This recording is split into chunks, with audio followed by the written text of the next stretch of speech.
Hello friend, good evening. কেমন আছো তোমরা সবাই? অবশ্যই ভালো আছো। আর আমিও এখন খুব ভালো আছি। আর এখন কটা বাজে জানো? এখন বাজে হচ্ছে 4:13। 4:13। তো আমি রোদেই বসে আছি। রোদ নেই অবশ্য, চলে গেল। তারপর কাজ করে করেই সারাটা দিন পেরিয়ে গেল। কীভাবে যে পেরিয়ে যায় দিনগুলো খুঁজে পাই না। আর শীতের বেলা কোনখান দিয়ে চলে যাচ্ছে আরও খুঁজে পাচ্ছি না। মাথায় আমি আজকে শ্যাম্পু করেছি, চুলটা এমন হয়ে গেছিলো না, তাই মাথায় যে আমি শ্যাম্পু করেছি তো মাথাটা আঁচড়ায়ও নি, পাগলের মতন বসে আছে। একটু ঘুমিয়েছিলাম, তো ঘুমাতে ঘুমাতে উঠে পালিয়ে এলাম। এতটাই লাগছিল।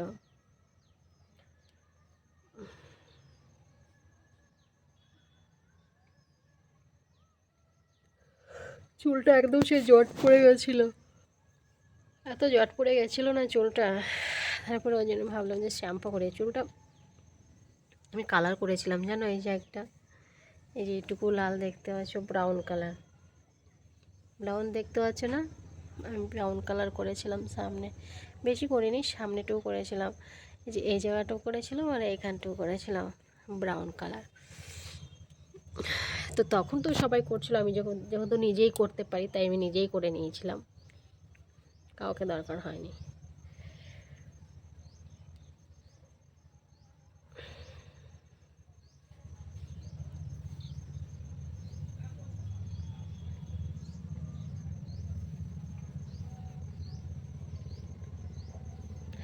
অনেক চুল ওঠে জানো, কি করা যায় বলো তো? এত চুল যে কেন ওঠে না? কত কিছু ইউজ করি আমি, হ্যাঁ ইউজ করেছি আর কি। এখন আমি কেস কিংটাই নিচ্ছি চুলে, তো কেস কিংটা দেখলাম নিলে পরে চুলটা কম ওঠে, তো আমি ইদানিং যখন নিয়েছি তখন চুল ওঠেনি। ইদানিং আমি বন্ধ করে রেখেছি, কেননা ঠান্ডা পড়েছে তো। আর কেস কিং তেলটা এত ঠান্ডা না, নিলে পুরো ঠান্ডা লেগে যাচ্ছে। ওই জন্য এখন আমি কদিন বন্ধ রেখেছি কেস কিং চুলটা, মানে চুলটা কিন্তু বাড়ায়ও যেন, অনেক চুলও হয়। আমার শ্যুট করে গেছে, অনেকে তো শ্যুট করে না, তাই না? শ্যুট করা নিয়ে কথা, কিন্তু আমার শ্যুট করে গেছে। আমার শ্যুট করে গেছে বলেই আমি মানে হ্যাঁ ওটা ইউজ করি। তো ভালো, আমার ওইটা ইউজ করতে চুলে দেখেছি ভালো, চুলটা অনেকটা সিল্কি হয়। এমনি আমার চুলটা সিল্কি আছে, এমনি আমার চুলটা সিল্কি, তো আরও সিল্কি হয় না। বাসন আছে, খেয়েছি, সেই দুপুরের বাসনগুলো আছে, ওইগুলো ধুয়ে ঘরটা ঝাড় দিয়ে তারপরে আবার কাজগুলো করে নিই। আবার ঠান্ডা পড়ে গেলে আরও ভালো লাগবে না। দেখো কালারটা পুরো বোঝা যাচ্ছে, ভালো লাগছে না বলো? ভালো লাগছে? হ্যাঁ, দেখো কালারটা বোঝা যাচ্ছে, এইগুলো কালার করেছিলাম। এই কটা চুলই করেছিলাম, বেশি করিনি, তো এই কটা চুলেই কালারটা বোঝা যাচ্ছে।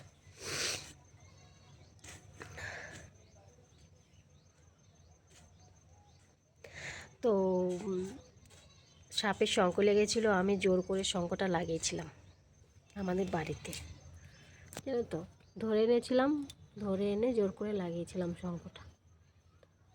তোমরা এমন কমেন্ট করছো যে আমি ওইটাই মনে হচ্ছে যে আমি মনে হয় সাপগুলোকে ধরে এনে মানে শঙ্খটা লাগিয়ে দিয়েছি ওদের দুজনকে। স্বামী স্ত্রীর শঙ্খ লাগে সেটা সবাই জানে, তাই না?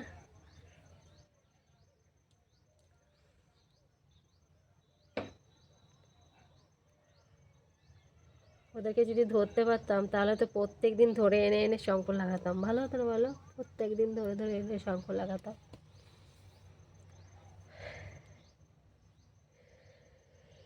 তো তো তো তো ঠিক আছে, আমি দেখবে কত জামা কাপড় বাইরে মেলা আছে, সেগুলো গুছিয়ে নিই, ঠিক আছে? দেখবে বলছি, চলো বাইরে জামা কাপড় যেগুলো মেলা আছে সেগুলো ভাঁজ করে ঘরে নিই। দেখবে এই দেখো, একটা, দুটো, তিনটে, চারটে, পরপর আছে, পরপর জামা কাপড়গুলো আছে। এইগুলো তুলব এখন। তো তো ঠিক আছে, চলো আসছি মানে কাজগুলো বাগিয়ে নিই, না হলে কাজ না বাগালে না বর খেতে দেবে না, তাড়াবে বাড়ি থেকে। তো এখন বাজে হচ্ছে সন্ধে 7:12। তো চা খেতে যেটুকু টাইম লেগেছে, আর খুব ঠান্ডা পড়েছে দেখেছো। উফ, আমি কি গায়ে দিয়ে বসে আছি ঠান্ডাতে, সত্যি খুব ঠান্ডা লাগছে গো, প্রচুর ঠান্ডা লাগছে।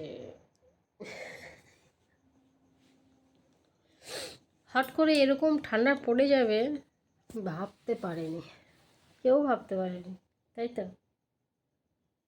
যখন একটু গরম গরম ছিল না, আমি ভেবেছিলাম যে যখন ঠান্ডাটা পড়বে না একদম জাগিয়ে একসঙ্গে পড়বে।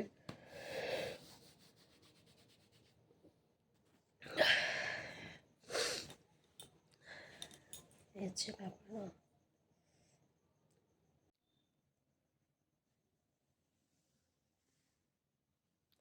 মেয়েদের আর কাজের শেষ নেই বলো, একটার পর একটা আছেই, একটার পর একটা আছেই, কাজ আর কাজ। কখন একটু রেস্ট পাওয়া যায় জানো, ওই দুপুরবেলা খাওয়া দাওয়ার টাইমে, খাওয়া দাওয়া হয়ে গেল তারপরে একটু রেস্ট, তাছাড়া কোনো রেস্ট নেই। তখন একটু খাওয়া দাওয়া করে হয়তো ওই আধ ঘন্টার মতো একটু মানে শুয়ে আবার উঠে যেতে হবে, এরকম ব্যাপার। আবার বিকেল থেকে শুরু হয়ে যায় কাজ, মানে রাত আর সকাল, রাতে ঘুমাতে যেটুকু টাইম, তারপর সকালবেলা উঠতে উঠে আর কাজ করতে সেইটুকু টাইম। আমার তো সকালে উঠে জল ঘাঁটতে যে কী কষ্ট লাগে।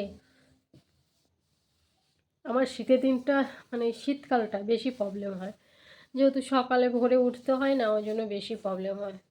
এই সকালে ওঠার ঝামেলাটা যদি না থাকতো, 8টার সময় ঘুম থেকে উঠতাম শীতকালে, ও ঘর থেকে বেরিয়ে মানে তাড়াবে, ঝাঁটা পিটা করবে।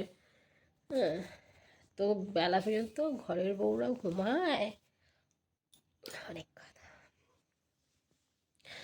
তো মানুষ যদি কোনো বিপদে পড়ে, তাহলে তার মুখটা কি একদম ফেসিয়াল করে তারপরে মেকআপ করে আসতে হবে? নিশ্চয়ই তা নয়। যখন বিপদে পড়ে না মানুষ, তখন সে বুঝে মানে জানে না যে তার মুখটা অ্যাংরা দেখাচ্ছে, না তার মুখটা বুড়ি দেখাচ্ছে, না তার মুখটা বেঁকা দেখাচ্ছে, বুঝেছ। যখন সে বিপদে পড়ে, যে পড়ে সেই বোঝে। হ্যাঁ, তো আমি বিপদে পড়েছিলাম, আমি কান্না করছি, তার জন্য আমাকে বুড়ির মতো দেখাচ্ছে, তখন তো আমি আয়না দিয়ে দেখিনি আর কাঁদিনি যে আমাকে বুড়ির মতো দেখাচ্ছে, না আমাকে নায়িকার মতো দেখাচ্ছে, সেটা তো আমি দেখিনি, তাই না। যখন মানুষ বিপদে পড়ে তখন তার মুখটা দেখে না আয়না দিয়ে, যে আমার বিপদে পড়েছে, আমি তাদের আয়না দিয়ে মুখটা দেখি আমাকে বুড়ির মতো লাগছে কিনা। কমেন্ট করেছো দিদাকে বুড়ির মতো দেখা যাচ্ছে। আমি, আরে বাবা, আমি বিপদে পড়েছি, আমি ভয়ে কাঁদছি, তার জন্য যদি আমি বুড়ির মতো যদি সেজেগুজে তাহলে আসতে হতো, তাই না। তাহলে সেজেগুজে মেকআপ করে সুন্দর করে ফিটফাট হয়ে তারপরে বসে তারপরে কান্নাটা শুরু করতে হতো, তাই না। সত্যি, তোমরা পারো কমেন্টগুলো করতে, কি করে করো, হ্যাঁ। মানে আমি সাপ দুটোকে ঢুকিয়ে ঘরে এনেছি, এনে শঙ্খ লাগিয়েছি, নিয়ে পরে কান্নাকাটি করছি, আমাকে দেখতে বুড়ির মতো লাগছে। তাহলে সাপ দুটোকে ঘরে এনে নিজেকে শঙ্খ লাগাতে হতো, তারপরে আমি সুন্দরভাবে মেকআপ করে বসে যেতাম, এটা ভালো লাগতো না। সত্যি, তোমরা কী করে করো এই কমেন্টগুলো, হ্যাঁ। তোমাদের কি মনে কিছু অনুশোচনা জাগে না যে এই কমেন্টটা আমি কেন করি?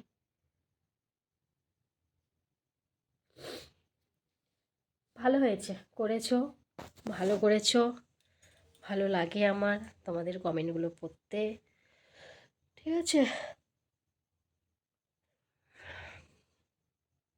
আর কিচ্ছু না।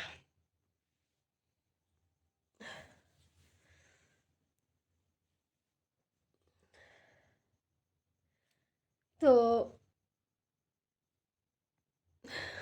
কী আর বলবো, ঠিক আছে। করতে থাকো বেশি বেশি করে, ভালো লাগে আরও বেশি করে করতে থাকো। আজকের ভিডিওটা আমি এখানেই শেষ করছি, আবার তোমাদের সাথে দেখা হবে নেক্সট ভিডিওতে। Tata, bye bye.